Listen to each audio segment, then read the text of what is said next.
I am Slick Nick, your personal certified Enneagram coach.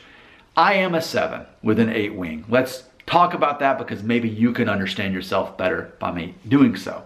Specifically what I want to address about Enneagram 7s in this video, and I'm not feeling shameful about this, but an observation not only have I experienced personally and seen with others Enneagram 7s, but once you start specifically researching it, you'll find this online too. That a lot of times an Enneagram 7 doesn't have the highest IQ. It's not to say that they're ignorant. It's not to say that they're not smart. But often, Enneagram 7s are not the ones who maybe excel in STEM, science, technology, engineering, and mathematics.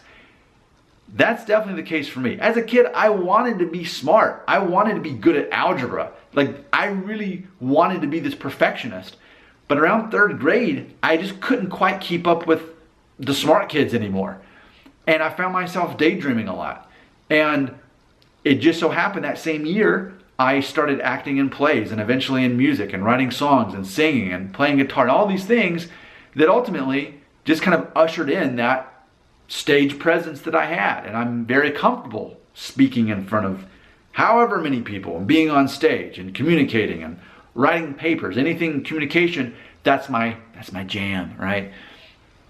But you'll find, if you look closely, Enneagram 7s don't necessarily have the highest IQs, but therefore they make up for it. And that's the whole concept of Enneagram.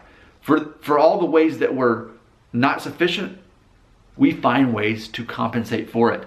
I'd say all 9 Enneagrams fall into that category to some degree, but 7 specifically don't necessarily have the highest IQ. So what do? We make up for it. We are well-read.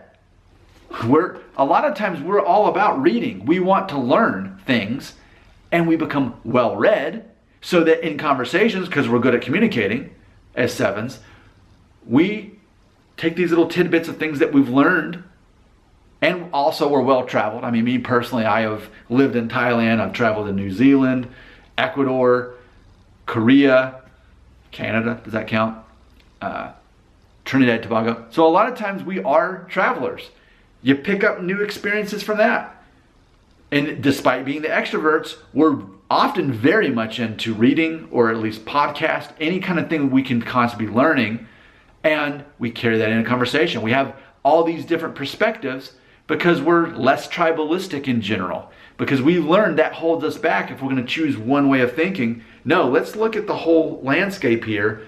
We can be well versed on every opinion so that when we communicate, we're able to get through to people better because we know very easily how to relate to them very specifically. People think that we're smart. Really, we're just well-read. We're well-traveled. Because at some point in our childhood, we realized, okay, I'm not the smartest in my class.